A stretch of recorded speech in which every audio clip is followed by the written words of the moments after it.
mtu anaweza akaja, mwanamke ameletwa kwenye ambulance, amekuja na ambulance, yuko hospitali kafikia ICU, amelala amezimia siku 3, kipigo kitakatifu kapokea pale, lakini akishtuka, mume wangu yuko wapi?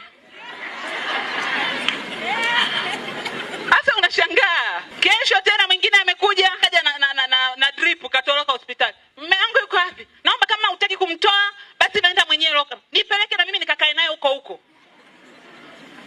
Kesi za kina mama ni nyingi za vipigo, lakini mwisho wa siku hatupati mafanikio kwa sababu mwache, ana haki ya kunipiga, kwanza nilikosea.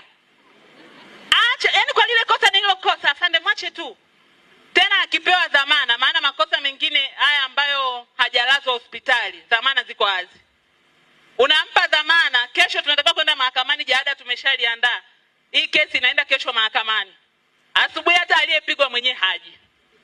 Ukipiga simu kwa mtuhumiwa anapokea aliyepigwa. Wewe afande, kwani ulipigwa wewe? Lakini tunachosema kwamba tusije tukazoea haya makosa ya vipigo. Wapo wenzetu ambao tuna kesi nyingi pia hadi zinafikia mauaji. Kwa hiyo tusizoee kupigwa.